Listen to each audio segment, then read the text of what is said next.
Welcome to the Sleeping Barber Podcast. Welcome to this great episode with Paul Dervan.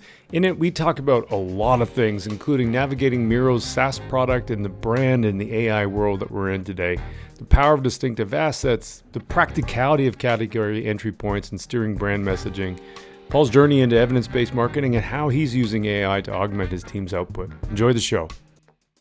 This episode's been sponsored by Quadical, fractional marketing leadership using evidence-based marketing practices. That's quadical.com. Welcome to the Sleeping Barber Podcast, a place for business leaders to get the best and most credible information on marketing, strategy, and innovation. Your hosts, Mark Binkley and Vasilis Douros, share their experiences as they gather insights from the world's leading experts. Now, on with the show. Well, welcome to the first episode of our CMO series. Today, we are joined by Paul Dervan. Paul, welcome to the podcast. Great. I'm happy to be here, although I'm not a CMO, so I do appreciate you giving me the special invite. Yeah. I was at one stage, maybe. Yeah. Well, that's the experience of a CMO is what we're looking for, and somebody with perspective, which you have a lot of, and a lot of great experience. And actually, we've had a podcast interview many moons ago. So this one is for the Sleeping Barber Podcast. The other one, totally different topic. But we're really excited to have you here because you're the head of brand marketing at Miro. And really, you from the last time that you and I chatted, there's been a whole evolution in AI, obviously, and you've really been at the forefront of that. Having also working in Miro and working on brand there, really excited to have this conversation with you. Also, the other things for everyone else that is listening, when Paul and I first met, the reason we were chatting was about the Irish National Lottery, which you were involved with in redeveloping the distinctive brand assets, which is an amazing case study for anybody that wants to look at that. And a lot of the evidence-based principles that you had and were using from that also came from a book that you wrote called Run with Foxes, Make Better Marketing Decisions, which is a really, really good book. And as I mentioned, when you're at the Irish Lottery, you're a former VP of marketing there. And we're just really thrilled to have you here talking today about all things related to Miro, brand marketing, leading brands in this world of AI, and especially SaaS brands that can change so quickly, with a line of code, and how you think about managing brand in that space. So welcome to the show, Paul. Thank you. I'll do my best. Can I mention some of the distinctive assets that you mentioned earlier on? Off the top.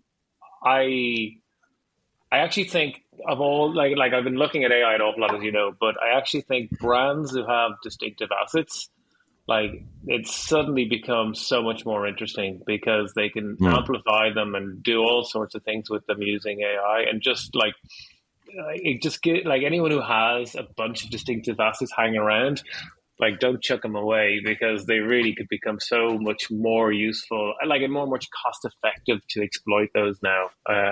I'm jealous of brands that have like riches of them at the moment. Mm-hmm. Yeah, that's a really good point. Yeah, because I mean, if you can get it locked in, off. Yeah, and then you can manipulate them and customize them and the variants that you can get out of it. You can run them all day long. Like we had really distinctive visual assets and that we made billboards for in the lottery. You could turn them around and localize them and do them like for a fraction of the cost and the time, and people will notice them immediately and know exactly who your brand is. And you can play with like seasonal stuff. You can get local, like you can go crazy on it. And we tried that, and I tried all sorts of things in the past. It just wasn't cost effective to get that level of localization and personalization. But it is now. It is for sure. There's so many questions I already want to ask you, and we habitually just meander off the path. Sorry about that. So, yeah. That's not a you thing. That's we're like interested. But V, why don't you take the first stab at this? Well, honestly, I think I'd love to a little bit understand, like before we get into things that you're doing today and at Miro, just love to learn a little bit more about your path, not only to that role, kind of what your start looked like, and then, what drew you to evidence-based marketing as a whole as well? Yeah, that's a good question. I tell you what drew me to evidence-based marketing. I would say probably two things. I spent a decade or more in direct marketing and direct response advertising. So big fans of like Drayton Bird, David Ogilvy, even going back into Hopkins and John Caples and like Denny Hatch, like anyone I could find who had done lots and lots of testing to find out what works. So I always had that in the back pocket. And then, but what kind of drove me towards like becoming more empirical is I just wanted to do good work. So I wanted to do good work. And as you start to get into the detail of, well, what does good actually look like? Like, how do you describe good, and how do you define good? And you just keep going deeper and deeper, and you start, like, if you really care about like how to, like, is this advertising working? Is this marketing activity working? Like, you have to start going, well, you have to get into, well, what are the right metrics? And so when I wrote the book a number of years ago, like, someone referred to me as the numbers guy in a meeting, and I was like, oh God, if I'm the numbers guy in this room, we're all in real trouble, because my background had been more creative. So I just think that if you care deeply about whether the stuff you're doing is actually working, you can't avoid getting under the skin of the metrics. And that's kind of how I started, to be honest with you. Love that line, though. Like, marketing is the numbers, people. Oh boy. Yeah. Well, I probably was the most numeric person in the room, which is also terrifying. But like, to be honest, it isn't even the metrics that I was that interested in.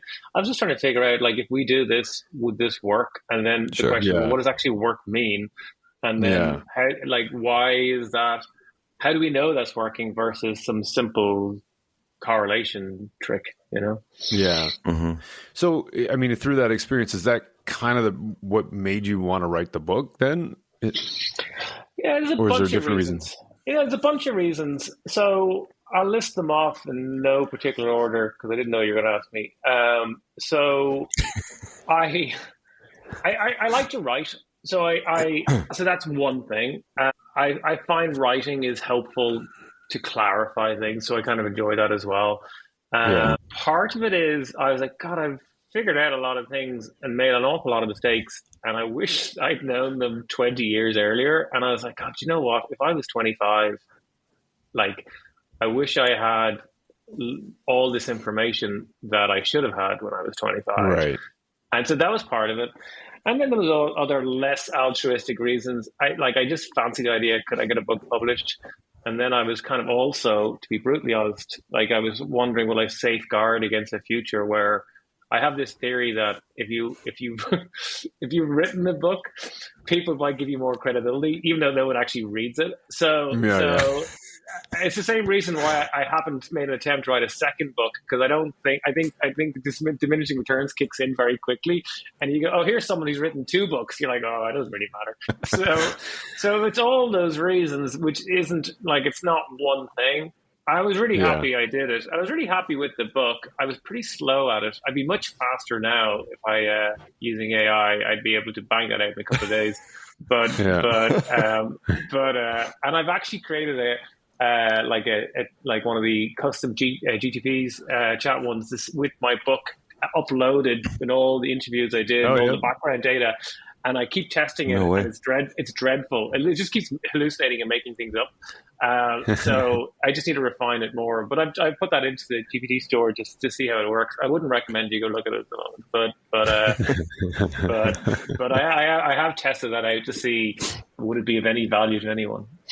The answer is no. Oh, jeez, Paul. I'm sure it's better than what you're letting on to be, but anyway. But the book is fun. The book is for the 6 people that Connor said that read it. It's like it was Can't done. trust that guy anyways, by the way. I know. This is like he didn't count my son. I have a picture of him reading it when he was 4. By the way, Connor that's what I call marketing Connor for everyone listening. Yeah, Connor Byrne, yeah, you know, or whatever robot we think we're watching when we see him. But but the book is it's small, very short chapters, because I was writing it for the commute, but then COVID kicked in and there was no commute. But that was kind of my thinking is like, you know, again, I have a theory, which is people feel good when they finish a chapter. So if you make short chapters, they just feel better that they're actually, nobody wants to read a marketing book. They just want to have read it. That's my theory on that one. Except the me. title, though, I wanted to ask you about that because the making better marketing decisions is interesting because there's an inference there that people are making bad decisions. Or could be making that's not even an inference. Decisions. Yeah, that's not even an inference. Yeah. But I like to be clear. Like most of the book is about all the mistakes I made, so it's not. Like, I'm not. I don't want to be judgy about it. No. I do like to be judgy, but not in the book. I like to do it from afar, but we're making mistakes all the time, and if you're not making mistakes, you're not really making any decisions at all. So I don't even think people should feel too badly about it. It's just that they don't learn from them. It's a bit of a miss, you know. But what were some of the mistakes that you recognized you were making on your own? Well, we could put them on a spectrum of small mistakes versus colossal multi-million-dollar misses, but for the fear of being sued, I'll just talk about the smaller ones. Look, like there's a chapter in it. I probably should have grabbed a copy of this before we met, but there's a chapter in it called I can't remember the name of the chapter, but the chapter titles were my most entertaining part of the entire book. But there's basic correlation mistakes that I made for years, which is sales go up, great, that was the marketing, and without just doing some proper diligence, which is, has the whole category gone up? You know, is there been a change in distribution? Have competitors started spending less? Is there are people, is consumer confidence gone up? No, let's just say it was all the amazing stuff that we did. So there's just basic mistakes that I used to make, and I see made all the time still. All the time. Right. It's schoolboy errors. It's confusing correlation with causation. I sometimes judge some of these kind of awards and things like that. And so even awards for Effies and things like that, and even the entries are still making, they don't say it cannot be, we can rule out all these things because we know these didn't change. Or for example, the time period is like a 3-month period versus okay, well, why don't we go back a couple of years and see if there's anything different going on there? So just it's not maths, it's just common sense that I didn't apply. So there's one. I think one of the big mistakes, which more psychological, which I found really interesting, and I only really got to the heart of when I was writing the book, was this idea of when you're committed. So being client side, you get to a stage where you go, right, this is like a creative route or an advertising strategy that we're about to implement. You spend a lot of time working on it, which also increases your chances of not being able to turn back. And then you sell it to yourself, you sell it internally, you tell everybody it's going to be amazing. And partly you're telling everybody it's going to be amazing because you want everybody to think that you're amazing. And then you get to a stage where you're like, oh, even if you think it's not the right thing, it's really hard to go back. Pull it now. Yeah. Can't pull the plug. Yeah. You can't, because psychologically you're in. If you're interested, I'll give you a good example of a mistake I made more recently, even post-book. So this is good. And everybody knows about this. I don't feel too bad. Well, not everybody listens to this, but anyone who knows internally. But so when I was working the lottery, we were good. We made a lot of good ads, and objectively they were good, and subjectively we were good, and it was good practice. But then we made this campaign, and I say we, I made all the decisions. We made this campaign where we it was TV advertising. You're talking about spending a couple $100,000. We made a TV campaign, And it was kind of important. It wasn't the most important one. It was still important. And we tested it with System 1. We put a lot of our stuff, like that's got any kind of weight behind it through System 1's creative testing. And it did, like, we normally knock it out of the park, like 4 and 5 star type stuff. And it didn't. It came under 3. And which isn't terrible, but it was something odd because we normally do so well, and so I went off and did a load of quasi-qual. So we got like 1,000 comments, but like open comments, so I could try and understand what was driving the score. Then this isn't the interesting part, but what I got to the crux of it was that there was about 10% of our audience. And our audience was the whole country, but about 10% of the audience is the wide reach thing. But 10% of the audience didn't like it. They actually felt a little bit offended by a joke in the campaign. Oh, wow. Now, if you're depending on the kind of brand, you can go 10%, not a big deal. But this is the National Lottery that has a very big reputation. It's got like political oversight. There's lots of things going on, and I was like, all right, what am I going to do?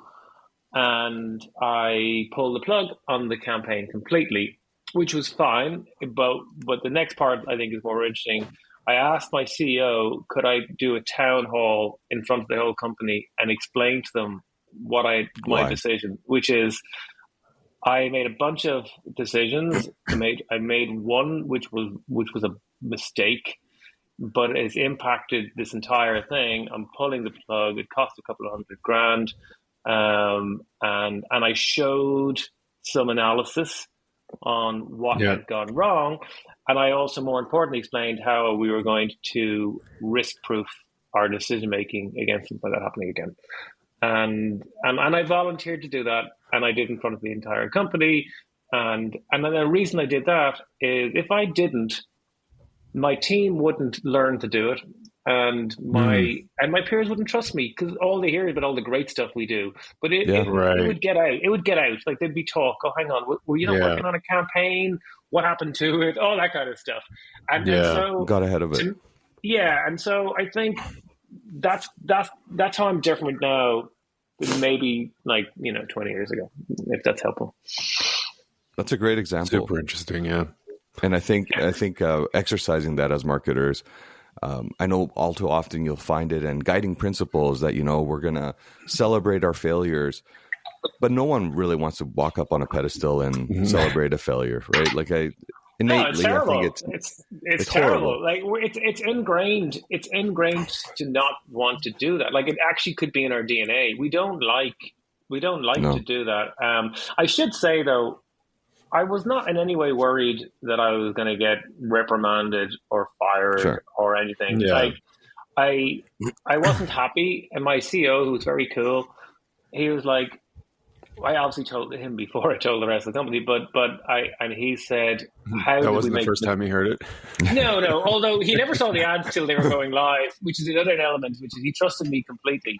So I would go, "Here is the campaign, like the multi-million campaign we're going live with." It's like today's Monday, it goes live tomorrow morning. Thought you might want to see it, and and he's like, "Great, thanks very much." And so I trusted him, he trusted me, and what he cared about is where in the process did the decision mistake happen, which I knew, and also how would we stop that from happening again, which I'd also put some new things in place, and that's what he cared mostly about, to be honest with you. And now a short word from our sponsor. This episode was sponsored by Quadical. Did I say that right? Quadical? You did. Quadical. Yeah. Quadical. Mark, what is it? Well, V, I'm glad you asked. Well, Quadical is my own company, actually. So, I'm the Sleeping Barber Podcast co-host with you, but I also have my own company. And so I'm happy to sponsor the Sleeping Barber Podcast. Love that. In part because I give so much time to it. But Quadical is a fractional marketing leadership firm where we specialize in evidence-based marketing. And we do consulting work for companies typically between $30 to $300 million, and helping them navigate some of the challenges that people have, like, I know something's broken, but I'm not quite sure how to fix it, nor do I have the time to fix it. Fair. And so that's where we help out a lot of people.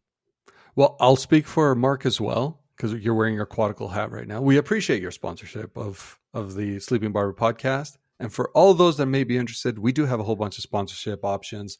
Always looking to bring on new sponsors. We have a lot of creative ideas that can really help across a global audience. Thanks, V. No, thank you, Quadical. We appreciate your business. And now back to the show. Yeah, That's you great. kind of need the environment. You like if I thought he was going to 100%. fire me, I don't know how brave I would have been. Yeah.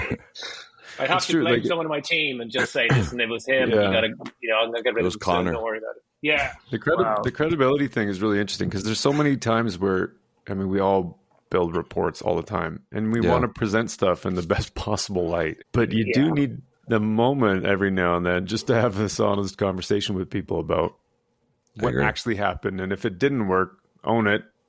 You know, Yeah. it's That's hard moving the it's hard to goalposts. always prove that it does work, but it's also, when it doesn't, you just need to. yeah. Analyze Mark, that. I feel strongly about that. Like that's moving the goalposts. Like if you do a campaign, if you look hard enough, you'll find a metric that looks good. So Yeah.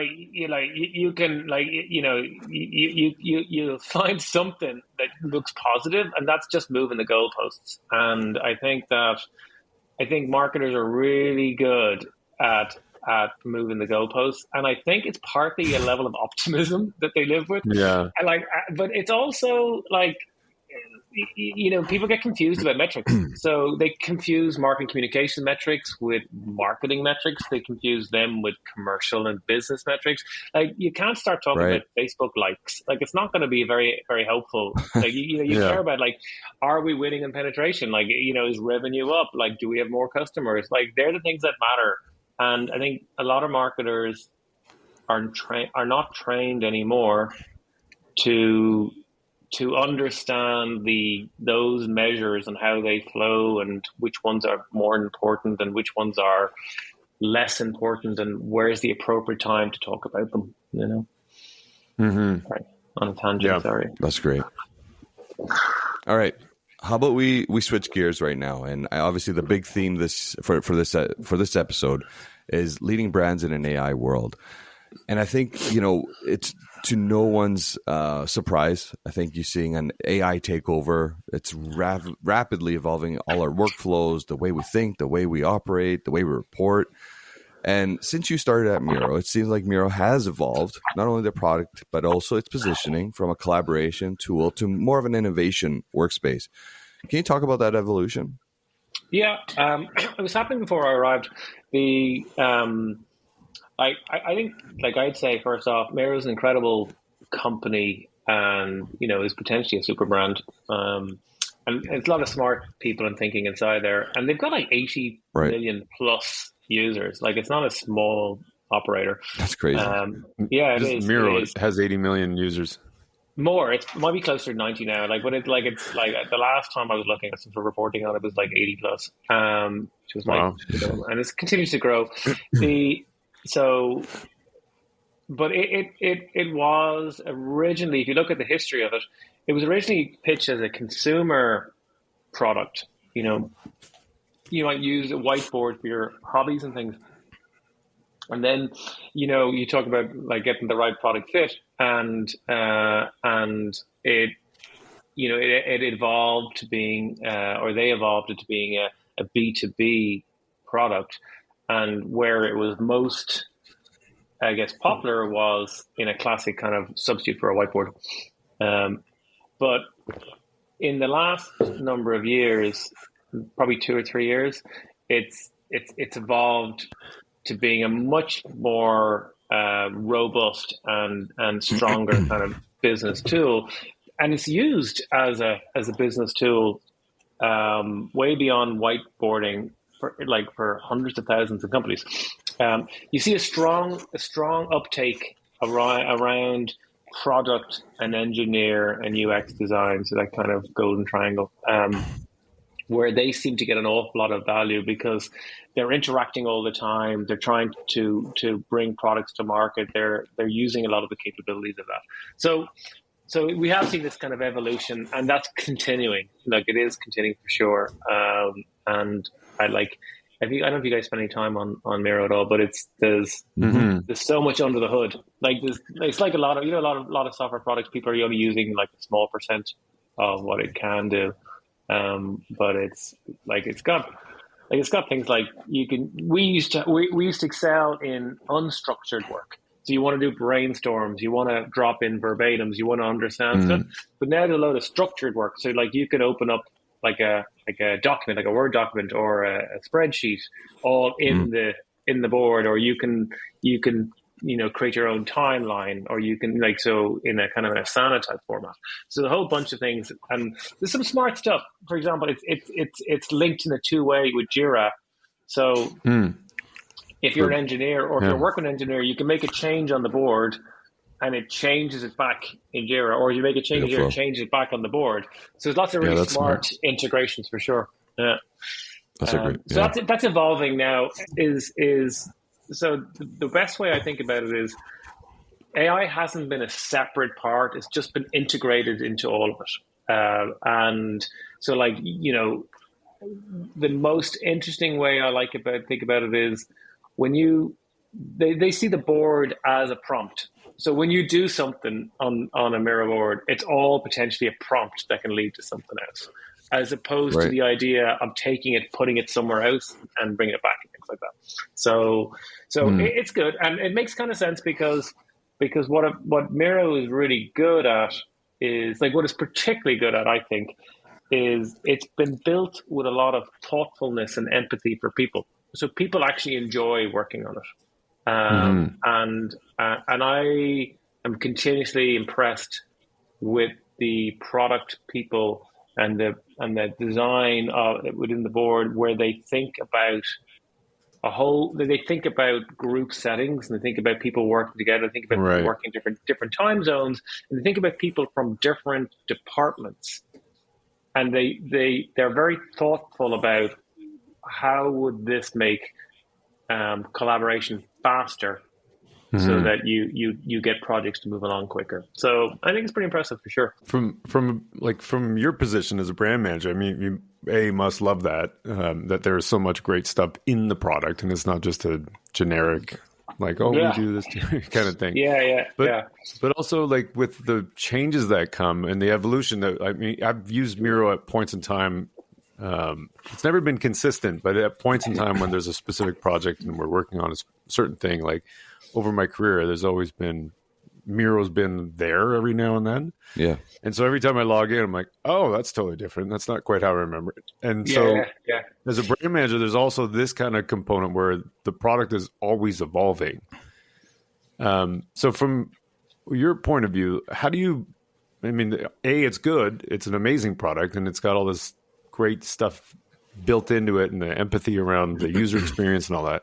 But then B, you've got this other thing that's constantly evolving and changing. So how, as a brand manager, how are you working through some of those ideas? Yeah, I'd say everybody's always running all the time. Like, there's been a lot of change in the last few years. Like, one of the extra complexities from a communications perspective is, you kind of hinted there, but like a lot of brands have nothing to say. So the task with the marketing team is to figure out how to find interesting things to say. We've the opposite. There are thousands of things that are all interesting. So like, that's one challenge, which is, how do we put discipline on not like saying 1,000 things all differently? And then it actually is the other point is that with constant change, there isn't a settling down period, and maybe there will be at some stage, but it is like, there are changes happening all the time, and not just small things, big things. And it's a challenge. It's not one that we've solved for yet, but I guess you just have to roll with it. So my question, that just sprung another thought for me. So, Mark was kind of saying, like, we like to meander. Here's an example of us meandering right now. So we're thinking about products like this, where you're constantly evolving. There's likely going to be more and more, over thousands of reasons to buy. What does a process look like when you're trying to identify one or two of them and then create marketing communications around that? Is there something you could shed some light on that? Yeah, well, I guess in broad principles, like we do, like from my side, we do things like category entry points. So we do look at like what are like in classic mental, and we do measure that. But I'd say even that aside, the one thing that strikes me from the CEO and leadership team down is a really closeness to customers. So like not in a lip service way, in a very genuine way. So you know, in a lot of companies, the more senior you are, the further away you go from your customers. I feel it's actually the opposite. I think that the CEO and the leadership team are really closer to customers than a lot of people in the company. They really seem to understand, spend a lot of time investing, understanding customers, non-customers, future customers. And that guides, like, you know, especially when the market moves, that guides where are the important things to double down on, what's more important versus less important, and things like that. So I think that will always keep you, that's your best bet, really, is like, you know, obviously there's competition, but there is like, what do customers want? What are their pain points? What are they interested in? What keeps them awake at night? How can we solve for those things? We were joking. I kind of want to just, if you don't mind, dig into this a little bit, but you mentioned category entry points at the beginning before we started recording. We were joking about, micro-segmentation with AI. Yeah. And so I kind of like, between those two categories, I kind of wonder if you might be able to speak a little bit about, the idea around category entry points and using that as a targeting or a segmentation tool versus the promise of micro-segmentation and the reality of it. Yeah, like I'm very interested right now, as I was saying beforehand, whether micro-segmentation, like the promise of one-to-one marketing from 20 years ago, whether that it will come to fruition. We like, obviously in the product, if you have information and data about people, you can offer them up different experiences, and we're doing that, and we're trying to do that better. And so if you're interested, like for example, we've a really strong diagramming modules on our board. So like if you need to do diagramming in any type of like sophisticated diagramming, you should be able, when you arrive, if we have knowledge about that, that should be something that turns up quickly for you. If your diagramming is not what you're interested in, then that should be able to be hidden away. So I think that's becoming more and more possible. In marketing communications, well, I haven't cracked it, but I do see the potential. I do see the potential with AI to perhaps get to more micro-targeting. And the reason is, I spent time trying to figure this out, and I haven't found any great examples, but one of the barriers in the past was just too time-consuming and too expensive to do. Like, so in theory, it sounded great. Yeah. I know there's a lot of research out there saying that actually doesn't matter anyway, because by the time you add up the extra cost of layers of targeting, it ends up not being more useful. So I've seen and read some of those papers where once you add in like the additional costs of media targeting, things like that as well, not to mention that the labor involved in personalizing it, you're like, does it actually stack up? And it's always been quite dubious whether it did or not. But like, not to meander too far off, but over Christmas, like I wrote a book with my kids in Claude, and it's a personalized book for two people, my two kids. And it's like multi-chapter. It's really nicely written.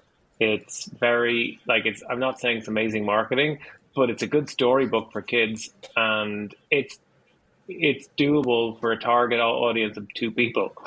So right. if I could just find a way to get the media right, then the making of stuff, I think is interesting for sure. Mm-hmm. That's really cool. On the other side, for like the category entry points, maybe can you just talk about, like, not necessarily specifics about how you do it for Miro, but just generally how the process and the thinking behind that? Because there's that idea about one-to-one, and we kind of go, oh yeah, I can pick that one person, and then the promise of it, as you said, maybe doesn't live up to the experience. But then on the other hand, you've got sort of sophisticated mass marketing. We do it in the, like, we would follow the, I guess, the way it's been laid out by Jenny Romanek, to be honest with you. Like, so, like, I did it before. So I'd used characters before. And you know, so like the process would be like, as you know, which is try and identify, using a combination of internal and qual and other things, what are the key entry points that are most important across different audiences, because you have buyers and you've got end users and things like that, and you're like, and we do it for both, and we're like, okay, and then you start to narrow those down and say, okay, well, these are the reasons when people might come into the category, and then you do the quant to find out, like, how do we hold up against these types of things. And so we started that about a year and a bit ago, and it's good. I'm a big fan. I'm a very big fan of category entry points for a couple of reasons, but one of the reasons I really like is I find it quite directionally helpful. So like awareness and things can be a bit flabby. Like, they're useful and they're important, but they're not directional. It doesn't help you. It doesn't help you get more precise on, like, what might be the message and things like that. While I find category entry points as a very helpful way to say to a group of people, like, people are not thinking, or X amount of people are thinking about us for like how to make meetings better, or like they might be thinking about it as, like, when, take diagramming mentioned earlier, you know, when people need to create a diagram, how likely are we to be the tool that they power up, right?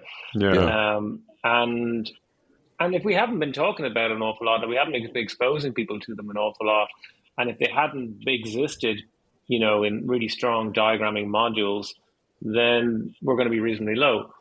And then it comes down to a resourcing question, which is, what things do we think would be the most useful stuff to kind of prioritize? Like, would we like to focus on things like customer journey mapping, which is something that we've got a lot of, we have a lot of category entry point equity in, or do we feel like that we should just, like, relax the budget on that a little bit and move it towards diagramming or something like that? It's not always a budget thing. It's more a prioritization and what do we focus on, and so I think that's helpful, especially because it gives you kind of a little bit more granular data to say, this is important and we're doing well, or this is important and we're not doing well, or, you know, or like, carry on, but let's go heavier on this. What's harder, of course, is finding out, I don't know the answer yet, which is how much effort is required to move them, because we've only been doing them for a year and a bit, and I still don't know. Like, if we don't move a category entry point, I still don't know yet. Oh, you know what? It needs X amount of $1 million to move this by X number. That's what I'd like to get to. That's the kind of stuff you see in the lottery. You know, we might get there. I think this is a fantastic example of how to best use category entry points to help guide an organization, help guide the marketing, the message, the reasons to buy. Because I think all too often you're not seeing it implemented the right way, or maybe sometimes it doesn't apply for everybody as well. Like, I currently work in telco, and the reality is internet is needed by everybody. A mobile phone is needed by anybody. So the RTBs, or the reasons to buy, then you're really looking at things like network superiority, or you're looking at something that makes you distinctly different. However, something like Miro, where it's a constantly evolving product, you have to be a lot closer to those category entry points, which I think, again, there's just it can actually be used as a vehicle for the organization more so than maybe some other organizations. Yeah, and we're not there yet in the sense that like myself and some of our team are pretty versed in it, but it's not universally, like mental availability isn't universally understood, or it's the practice of that. Like it's there, and we would try to translate and explain what this means, and like even the methodology. So, for example, as you'll know, asking people what they think about Miro is a different question to what brands would you consider when you want to run a customer journey mapping, right? And so there's always a bit of education and credibility to be done around why are we doing things in a certain way. And of course, the answer is we can ask both those questions. Just like, to give you kind of a more rounded view of it. Love it. Yeah. The other thing that Miro and you've been heavily involved in is just AI and creative specifically. I mean, Miro supports it for sure. The process with using AI. You've also personally been pumping out a ton of stuff on LinkedIn around AI and creative outputs that you can do with AI. Coke came out with that AI generated Christmas campaign as an example. And so there's a lot of this mixed emotions around it. I think in a lot of ways, marketers feel threatened by it. Some are looking at it as a great opportunity. But how do you respond to the idea of, like, I've seen some of the images that you've put out on LinkedIn that you created on various platforms. They're pretty amazing, like as far as the reality and lifelike nature of them. What's your thoughts on creative and AI? I have a lot of thoughts on this. I would say that, firstly, what I'm doing is mostly just sharing my own kind of experiments and learnings on LinkedIn. Like, I'm certainly not an expert, but I do have some views or hypothesis on this stuff. I think that production of advertising is going to be disrupted completely very, very quickly by AI. I think like the Coke ad is a great example of distinctive assets, if you're honest. Like, it's the perfect example of an ad that works well for AI because there's no real performance in it. Like you're not acting, you're not looking for humor performance. You're not like it's basically a nice ad that has warm feelings, that is just layering in years and years of distinctive assets. Like, it's a perfect vehicle to use AI for, Other ads are harder when they're really leaning into performance and acting and things like that. But I guess one of the things I'd say is this is what Connor Byrne was like making fun of me the other day, but like there's a theory which is like that AI is going to make advertising terrible. I was like, what do you mean make it terrible? Like, half the stuff that's out there is pretty poor. It's already there. Like, so let's not blame AI for that. So, and the other thing is, if you even leave out the terrible side, if you even go back to a bit of reality, I'll give you from a personal experience. So, like when I worked in the National Lottery, we did really good advertising. Like, as in, it was objectively good, as in it did really well on things like System 1, but it also moved like important commercial metrics for us. So and people liked it. Like, I did so much research. So I'm very comfortable to say that we were one of the best advertisers in the country. But even then, 50% of our stuff was what you'd consider sales activation. Just small format nudges. Like, it's like a 15-second radio ad, God forbid a banner ad, like some stuff on Facebook. Like, they're not emotionally like binding or building ads. They're just gentle nudges to get you to buy today, And so even with one of the biggest brands in the country who cares and has been able to execute really good advertising, still 50% is what Peter Thiel would call sales activation.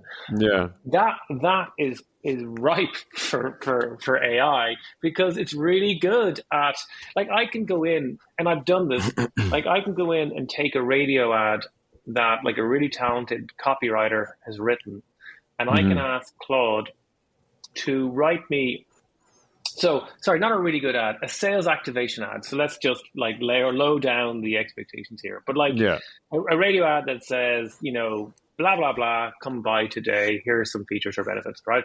And it's, the expectation is not to win a Cannes award, but the expectation is that it might actually push someone to buy something that day or the following day or that week, right? Which is 50% of a lot of people's budgets, right? If you work in telco, it's got to be at least 50% of the budget is that type of stuff. I worked in telco. And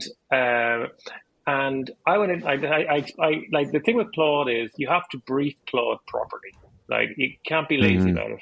So if I give Claude a radio script and say, can you follow the same humor, same structure, right, but change the audience to X instead of Y, and get it within 30 seconds or 20 seconds, whatever, it'll do it. I can look at it and go, oh yeah, here, you know what, branding's a bit poor up front. Can you find, write it in a way which got better branding up front, because we don't want to make sure we lose out on that. And it'll do that, and it'll bang out, and I go, great, now give me 10 of them and give me them per season and change it for this audience, for that audience. I can do that, and I can test it with people I know, and they can't tell me which one was written by the copywriter, which one was written by Claude. And I'm not that far away from then converting that into an actual recording using 11 Labs. So I'll take it, and I then can get it, I can actually move it from script into audio, add some sound effects, and have that out the door without actually anyone being involved. Now, you still need someone like me or a creative who can look at it and go, oh, structurally looks a bit odd, or, you know, but you can say to Claude, I don't know if you guys use Claude much, but you can say, listen, don't use cliches. Give me a list of cliches that happen in this category. Can you not use these? So like, it's like, the better you brief, the better. But so if the question is AI, that's fine. Nobody wants to do that type of work anyway. Like, as in, no creative enjoys banging out 15 scripts all written the same to get the client to pick the three. But that's where they make their money. Right. So this is the point, which is, if your model is built on that, that's going to be something you need to look at. If it's not built on that, great. I think creators will be delighted they don't have to work on these things. They can work on higher value, complex things. But as an agency, the problem with agencies is in the past is they actually do really good high value work, but they sometimes find it difficult to charge for it. So the model is hard. So like, I know what's happened, at least the way I've seen it play out, is they go, oh, right, well, we did really good planning work here, but it's like, it's one paragraph now after 3 weeks. How do we charge the 20 grand for that one paragraph? They're like, oh, it's going to be hard. Like, we know the client's going to beat us up for this. So why don't we make it back in production? Why don't we make it back in production? But, and they got to make it somewhere. And so you end up with this model where everybody's like lying to each other, but everybody's just trying to figure out how to do the right thing. And if you're like a beady-eyed client like I am, I'm like, well, that production isn't really that like good for this type of money, and like, you don't need to do this anymore, and things like that. So like, that's where it's going to hurt. But I actually can see brands as of today cutting back their production by 20-30%, and I can see it from like a year out from now, like saying we're never shooting again. Like, we're never shooting an ad again. That sounds like, I wrote about that about 6 months ago, and people are like, yeah, like, I just winding them up. But now I wasn't. But now I see it so clearly that we're going to get to a stage where people are going, why are you doing a shoot? Like, that's very strange. So that's how I think it's going. You still need these, like, the ads that turn up on Super Bowls and the ads that turn up in 5-star System 1 ads. Like, that's they're always going to need proper like shoots.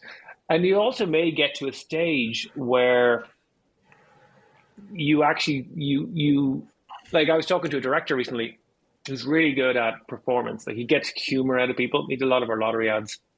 And I was there, I said, you could be in real demand soon because your type of skills are going to be in serious demand because brands will want that type of, like, if everything becomes generic types of advertising, it's not that it's generic, but certain formats will come to the front because acting and performance will still be the hardest thing to get. So, so brands will go, let's find a way to make ads that are not doing humor and performance because we can do them cheaply and more cost effectively, which then may leave a gap for people to go, you know what? We're going to do really amazing ads, and we're going to do them in ways that other brands won't go there because they don't want to do it. And then we can, so I can see that happening, but like, who knows? Yeah, super interesting. I was going to ask, and I want to be mindful of time as well, but I'm really interested on your take here. And you posted a great article just on AI agents. And this is more of a two-parter. But A, the first one would be, is Miro evolving in that space? And if there's something there you'd like to share. B, or the second part of it is, like, do you think there's practical ways leaders, any leader, actually doesn't have to be a marketing leader, should start considering using AI agents? And the first part, like, I can't talk about anything in particular, but I'd say we're very interested in it, and it is like we already have a thing called like a sidekick. It's really cool. Where if you are working on some stuff on Miro, and you want to, let's say you're doing a presentation, and you want to get an opinion, you can use kind of AI to come across and reviews all your stuff and says, here, they suggest and things like that. So like AI is built in that. I would say agents is something that we're really interested in. And more will come on that, I guess. But your second question was practical ways leaders could be using AI agents. Yeah, like this probably is the year of agents, but like even though it sounds weird now, I think it won't sound weird in a year's time to be talking about like people on your team who are not human. Like I do think I do think that like there will be. You'll talk about like I 10 people my team, like 8 of them are human, 2 of them are not. I think we're getting there, and we're getting there reasonably quickly. We've done some prototyping inside our own team using AI agents, where we have you have a production agent discussing stuff with an editor, discussing stuff with a copywriter, and they're all just working across the way using relevance AI, and so that's already a reality, and the speed is great. So I guess anything that is a handover or a task, it feels like a real opportunity, to be honest with you. I've been playing around with them a lot, and I've created simple workflows using make.com and using relevance AI. In a very practical sense, you can, as long as you set up your workflow, I don't know if you guys have played around with them, but once you set up your workflow, you can ask it to go, I'll give you a very simple example. I gave it in that LinkedIn where I might put a research phrase into a Google sheet, click return, Perplexity goes off and briefs an OpenAI research assistant who goes looking for information, gets all the information, lays it out, and then a Claude API takes it and writes a useful article based on that, and then they both spit it back into the spreadsheet, and then but you can do extra layers where you can get another Claude API to review the first one to stop hallucinations and stuff, to say, oh right, can you just make sure, and then you can add in things like tone of voice, messaging frameworks. So you go, can you then refer back to this and make sure that things are on point, and that's only a simple one. One of the guys I work with did a really good one where he's created a larger workflow. But what actually happens in reality is you go into Slack internally, and you say, listen, could you help us copyright something for LinkedIn or copyright a blog post, and you just give a couple of pieces of details and you click return, and a few minutes later you get your stuff back.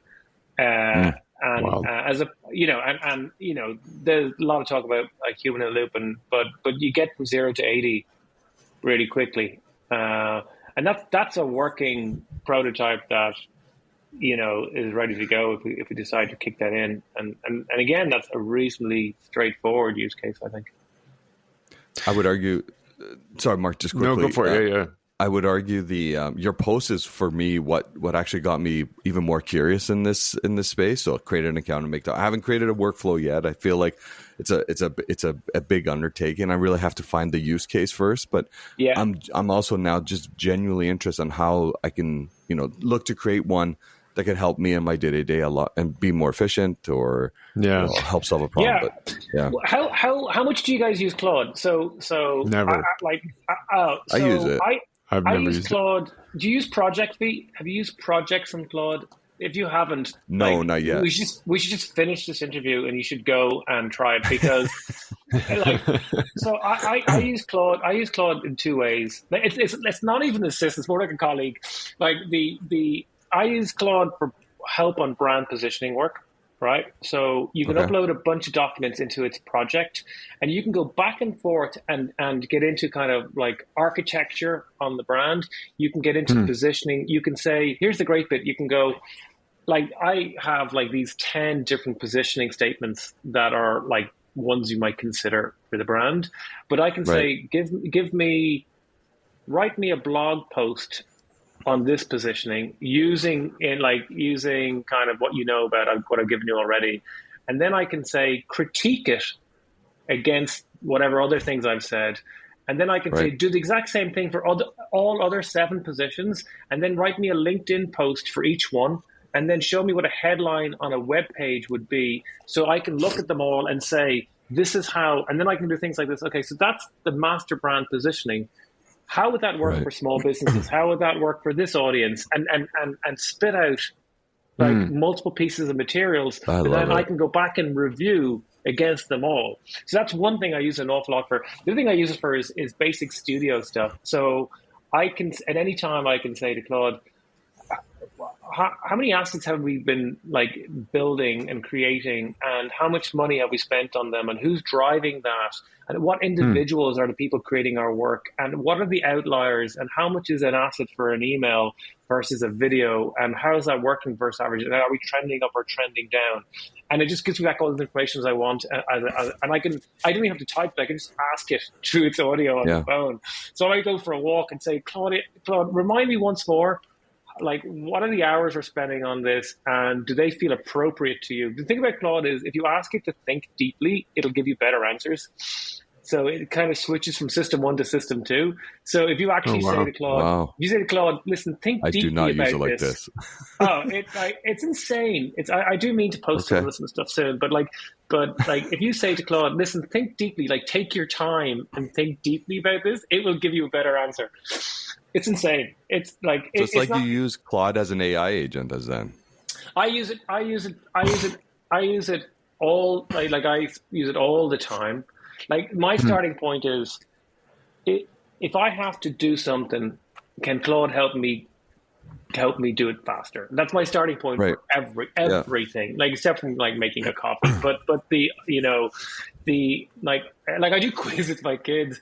Like the book I created over the Christmas with my kids. Like, it's an adventure with them in it, and they pick the chapter, and we pick a historic moment like the Berlin Wall falling, and they're inserted into the chapter, and they get to say, like, they're like, oh, can our friend from around the street, can he be in the next chapter? And I sure, no problem.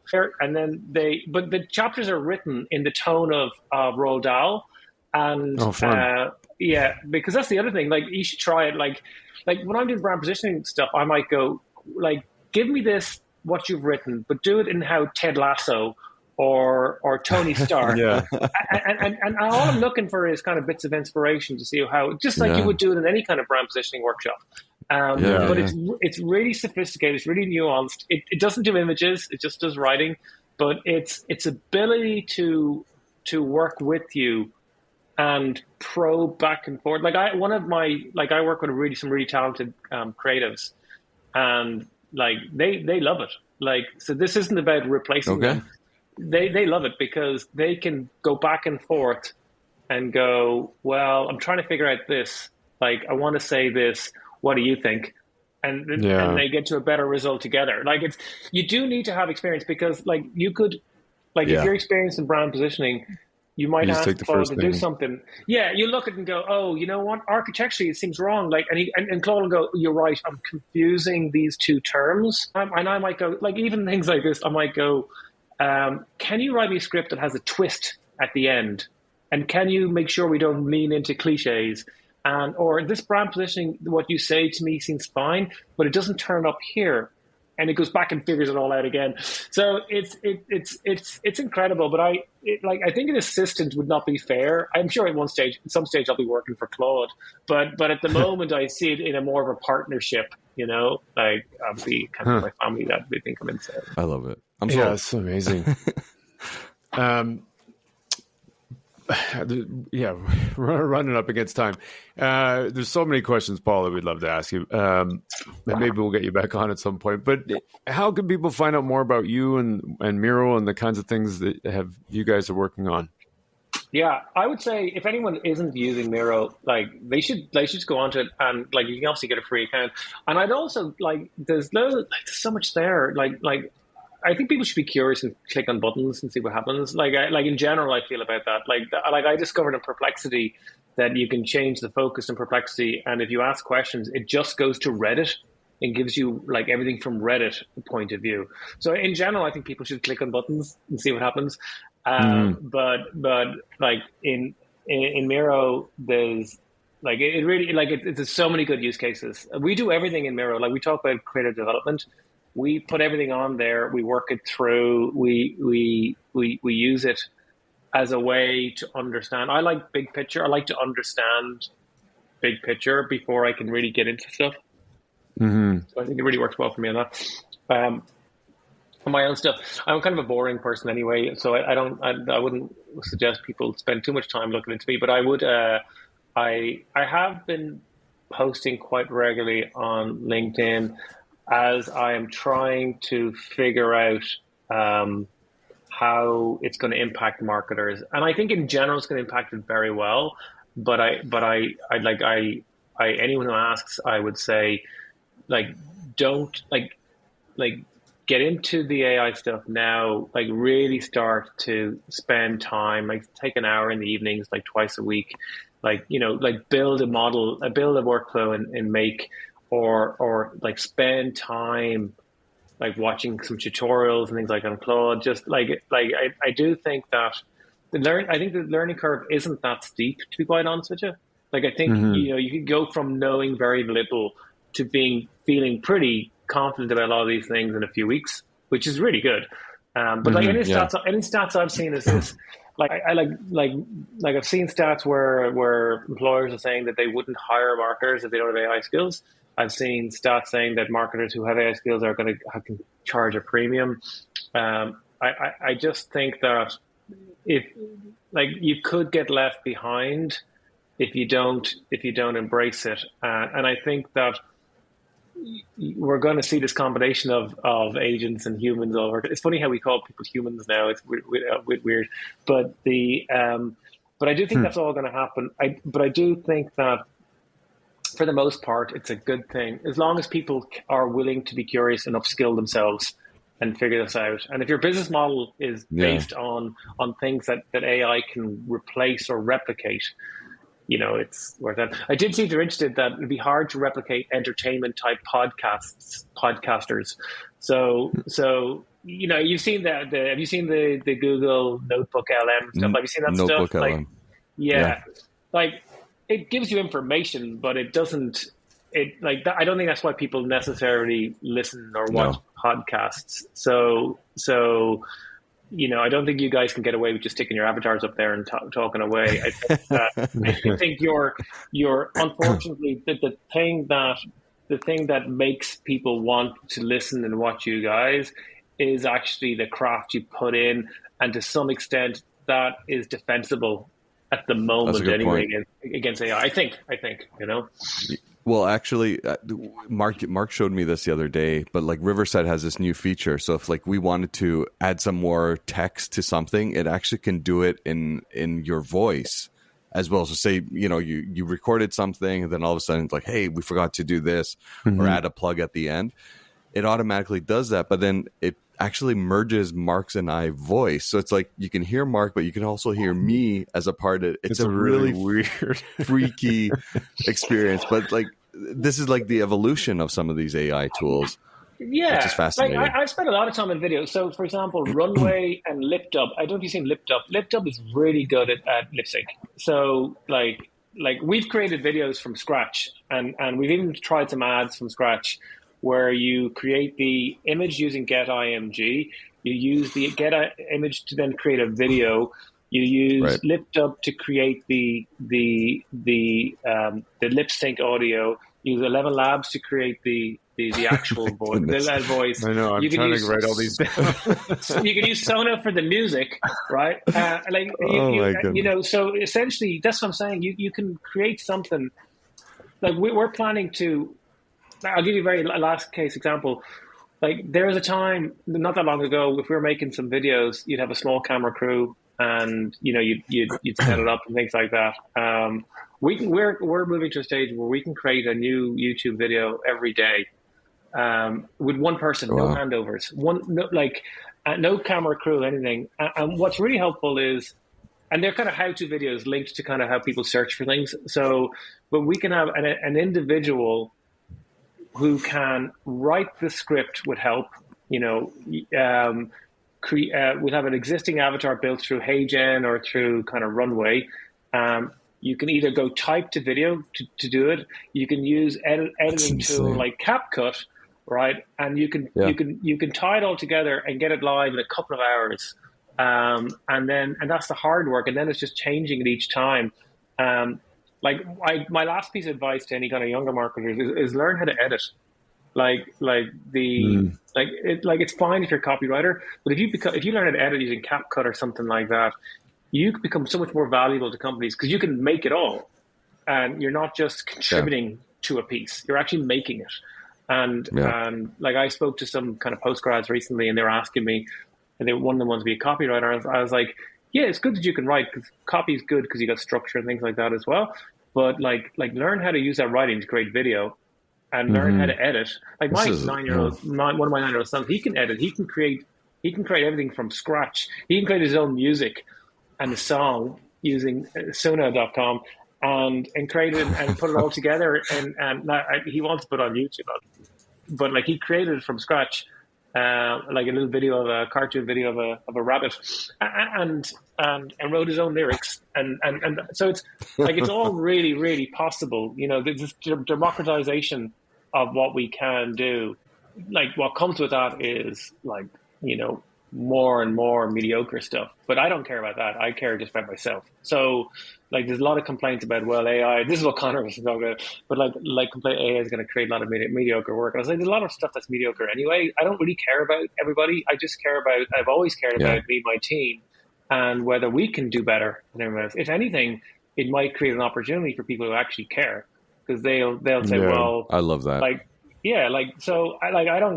think people get tied down with the average, but like average by its very nature is average. And I've always felt like in the same way that double jeopardy's been around since the 1950s. So like how many marketers do you know really understand double jeopardy properly, right? The answer is not many. And I can say, and you might not know this if you haven't read the book, but I was running O2, which is a telco. I was running its brand 20 odd years ago.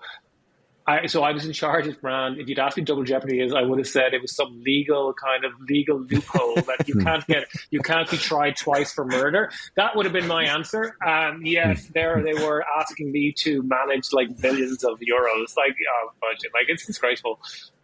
So I don't care that these things can happen. I really just care about who's going to actually do anything about it. Yeah, I love that. That's awesome. This was great. Such a great conversation, Paul. Thanks for joining us. No, happy to talk shite for a while. Awesome. Well, thanks again, Paul. And Thanks, yeah, this is a fascinating conversation. Yeah, it's good talking to you guys. If you like this show, please leave a review. And even if you didn't, we'd love to make this show better, and your feedback will help us do that. And we are live. Well, not live, it's recorded. Post-pod, V. Yeah, post-pod for Paul Dervan's episode. Yes. Mr. Paul Dervan AI himself. Yeah.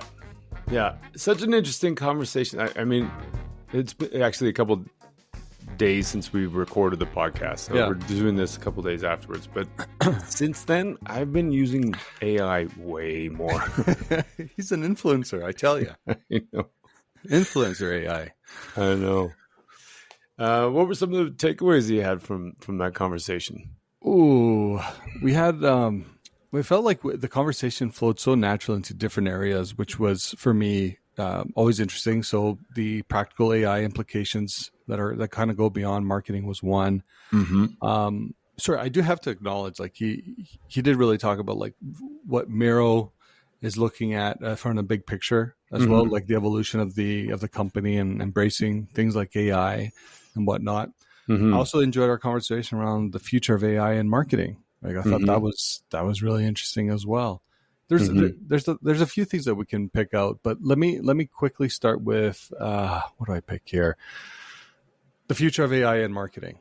Okay. So we talked about the AI literacy is becoming a key hiring factor. So like it's things that people are starting to look for, and I know we in the industry they're kind of called like prompt engineers.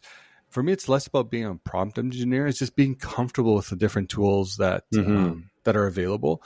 And I would argue it was last week's Barber's Brief where you talked about nobody cares that you use AI. Oh, yeah. Right. Like, I think that got me like, you know what? That's right. Everyone's probably using it in some capacity. Mm-hmm. Use it so you can stay ahead. Use it so you can become, that voice in the room. But like we're even looking at it as, as a way to set yourself apart a little bit too. And I think it's important when we're looking at, how do we kind of integrate AI? And I think for me, it's always been how to use it for the mundane tasks that we're operating in. But then I think that's one phase. I remember I was in a presentation with Microsoft, and Microsoft was talking about, it's like, you have to start thinking about AI as your own personal assistant. Mm-hmm. Right. And then that allows you to think and go beyond what, say, rewrite this email for me, or, right. Some of those oversimplified uses of the platforms. Right. So that's one thing. And then the second part to the future is like businesses should integrate AI into their workflows to remain competitive. So there's like a competitive angle there as well. Mm-hmm. So how can you look at your business to integrate AI either into workflows, or it could be, reviewing SOWs. It could be almost anything. I think I remember I told you about this incredible LLM that one of the DSPs was using, where your prompt becomes like what your campaign outline is, your spend, the audience you're looking to target, and then it drafts like a media plan for you. Yeah, that's pretty neat. Like that's, even if it's like it gets you 20% there, totally. It's not going to get you the whole way, but getting a head start like that. Well, and it can do it in 3 seconds, which is kind of, you could probably spend 20 minutes, an hour, just like refining the prompt and getting it to a place where you're probably comfortable about 40%, right? Yeah. But then of course get the humans on it and take that home. But like that kind of stuff just accelerates our ability to, I think about that because internally sometimes it's, you don't have time to go back to your agency because the business asks, hey, if I give you an incremental 50K, or here's 50K to do this, what can be anticipated on? What would be your proposed like media, breakout? And also you're there with a team. You're like, okay, let's think about this logically. Something like this just helps accelerate that process. Yeah. Yeah, I think you're right. There's so much of the, like, we all have good intentions to do things. And often the thing that slows us down is just the time to find to do it. And so that's where, load up whatever into Claude as an example. I've been using Claude way more since. Claude's great. Yeah. It's a great friend of mine. Yeah, and I downloaded Perplexity, and I'm trying. There's a couple other ones that are out there. We can put a list together actually of the ones that we talked about. But there's Claude, Mage, Relevance, Perplexity, Springboard. There's a Go Zigzag. You know, the obvious ones like ChatGPT and Gemini and Canva, Miro, Descript, all that. But yeah, we can put a list together for anybody listening. But yeah, it's the time part. I remember when we talked to Peter Weinberg as well, that was one of the things that he had talked about, just the speed at which being able to produce a result and have something to talk against, you know, as a point of reference. Yeah. Did you, sorry, I don't mean to cut you off, but did you see a report that the marketing architects did?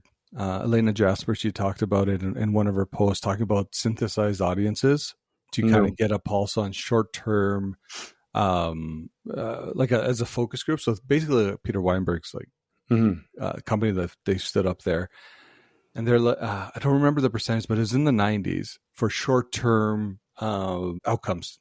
So like using synthesized audiences to help derive things like testing ads in the short term. It almost had like a 90% accuracy.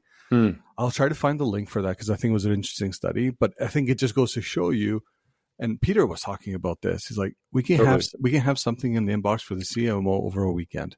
Yeah, totally. Like, I'm sorry, man, that you couldn't do that before. No, not even close. Yeah, and as long as you kind of check it and make sure there's no hallucinations in there, there's a lot of things you can pull. I know and use. It's fascinating. The other stuff that for me that was also really interesting, going to the beginning part of the conversation we had with him, was just part of the. I remember him talking about part of the reason why he wrote the book was because there's just a lot of mistakes and he learned a lot from his own mistakes, like the difference between correlation and causation, which I thought was really interesting because I think I don't know why this keeps coming up for me more and more, but you know, taking credit for success when it's just the entire category that's growing. Yeah. Or, you know, there's an impact because of weather or product availability, additional staffing. And so not just even taking credit for all the success, but also taking credit for the failure. Yeah. It's rarely ever just a result of marketing's ability or inability to deliver a result. Like there's often like a whole host of things that are happening there. That's a good point. And I really like that point because it was, you see that all the time. You think that, especially from a marketer's perspective, you feel like it's all on you to drive demand, right? And and conversion and all that. And it's only a small part of the whole picture. Totally. Which I thought was really interesting. No, that's a great point. That is a great point. And then the category entry points conversation was really interesting also. Even from a time perspective he did that before with the Irish National Lottery, but then looking at it from Miro, I agree. Like the directional nature of using them is super helpful in terms of as a tool, rather than trying to do like segments or you know, then what do you do with the segments and how do you figure that out? I mean, by going through a category entry point lens, it kind of gives you the type of messaging that you're trying to develop. And then also because, you know, the size of the segments, so you can look at the prioritization of those segments, the category entry points. Yeah. And then that helps you figure out like the product features you want to promote in those particular segments. And there's so many ways that you can use them. It's a really useful tool.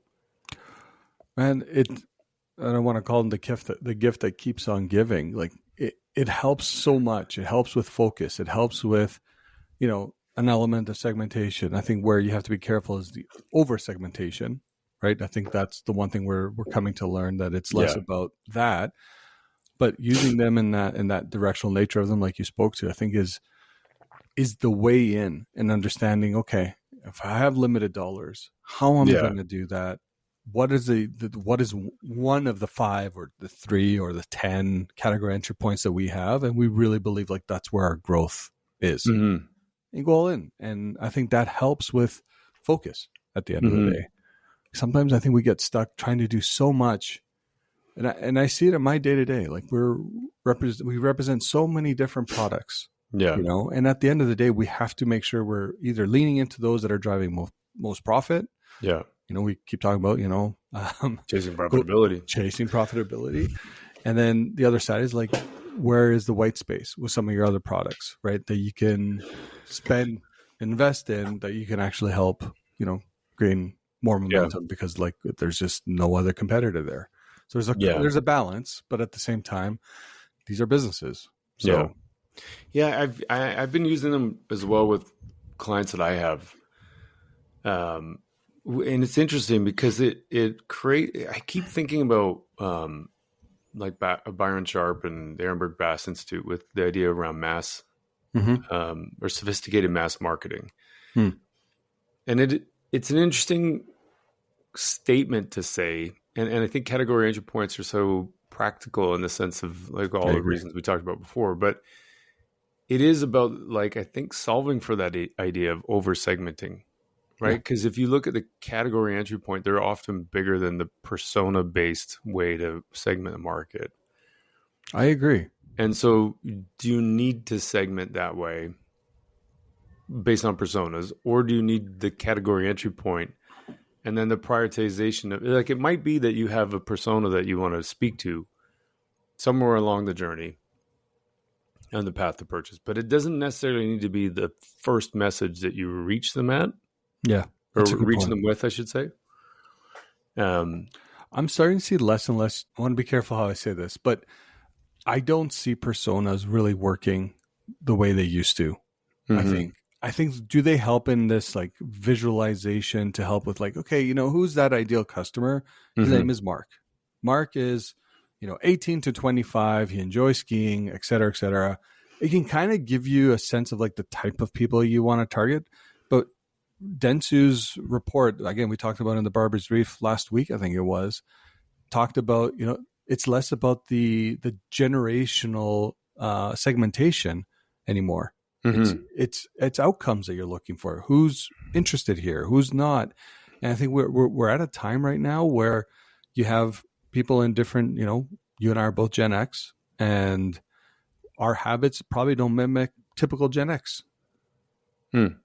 Right. But even at that, like, yeah, you're right. Like, what is the difference really between Mark, the 18 to 25-year-old skier, and then V, the 45 to 65-year-old skier? Come on. I'm not saying you're in that. I'm not saying you're 65. But I'm trying to think of another. Or Sally, who's there we go. Sally, who's the mom, who's also, 35, let's say, who's also like skiing. Like, are they that different? You know what I mean? Are we arbitrarily segmenting groups out? I think we are. It doesn't need to be segmented out. I agree. Yeah. I agree.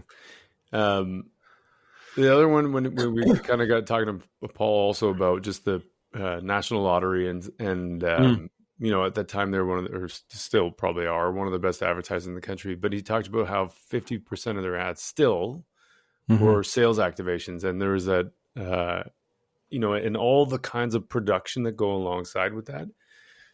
Coming back to the AI component, was a huge opportunity in his mind for having AI sort of disrupt some form of the creative process.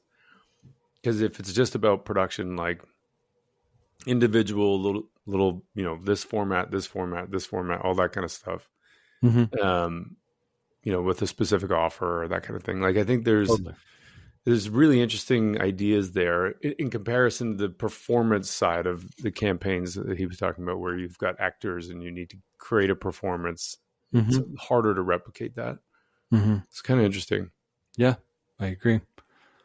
I know we ended with some of the limitations and, AI's the current limitations. And I think we used Riverside as an example, if I remember correctly, talking about like you can actually synthesize voices now. Oh yeah. With that, where I know we kind of tested it, and it's like I can hear both your voice and my voice in the output. I'm like, okay, if we were a person, I guess this is what we would sound like, which was really spooky, but really interesting at the same time, because you can insert words, you can use it different ways. But the one thing we kept as a collective kept coming back to is like the human element of storytelling is something that can't be replaced with AI yet, right? And I think it's one of those things where when we're thinking about how can creatives continue to be creative, it's the art of storytelling, right? If you can speed up the process, the content processes, and that's not taking away some of the incredible creatives that we have that can create this stuff quickly as well. But I think in the world that we operate in, we often hear like speed over perfection. Speed always is always there. And this is where AI can potentially do a lot more heavy lifting than it has in the past. Totally. Yeah, I agree. I think the speed component, like you said, and coming back to something else you said at the beginning, just around thinking about AI as an assistant or an agent, depending on what you're thinking of, but like that it can help you get things done faster. It can be really powerful for sure. Yeah, I agree. I see it in my day-to-day, man. It's not even something that you have to really stretch further. You can see it in your own applications and how you're using it, how I'm using it. And it helps. I'm telling you, it helps. Yeah. Even things like I haven't done this yet, but like loading in financial reports, like help me understand this. Yeah. Like I should know Tone it down. Yeah. But yeah, like things like that you just would might be curiosities that you just don't have the time to invest in, but throw it into Claude or Perplexity or whatever and ask it to give you some ideas and insights and input. How many times have you been asked to join a meeting that is like off the cuff? It's not you haven't had enough time to really prepare. I've done this. And I'm like, okay, I'll find some emails that we talked about this. I'm going to synthesize it into once it's a document. I'm going to put it into, hey, can you help me understand some of the nuances or some of the things that, I could be potentially asked or questions I should be considering, anything like that to help guide the conversation. Do I use it in terms of like word for word exactly? No. Yeah. But is it there directionally? Yes. It just helps. It helps. Totally. Yeah, that's cool. It's really such cool an stuff. Interesting conversation with him. I agree. Just getting me to think so differently about all this. What I think is interesting about Miro is really high probability. I'm guessing that they're building a lot of these frameworks into the 100% into the platform, including all the things like the category entry points and mental and physical availability. And I'm sure there's going to be more and more stuff getting built in there. So super interesting. Couldn't confirm or deny. Yeah, right. The roadmap. Right. Yeah, it's good stuff though. Really good stuff. And with that, V, let's wrap it up here. Let's do it. Post-pod. That's right. Yeah. We did get some more snowflakes of profit dripping down. Profit flakes, like I think you called them last time. We did this. Yeah, it sounds like a cereal. Just when we thought we were done with it, we're not. Here it is. That's Calgary. You expect it. Thanks for keeping us in your ears. Yeah, and Paul, if you're still listening, thanks for spending your time with us. We truly enjoyed your insights and astute assessment of the current AI landscape. I think is the best way to put that. Yeah. It was pretty awesome. Yeah. Okay. We'll talk to you soon, V. Yeah, buddy. Have a great rest of your day. You too. Ciao. Bye.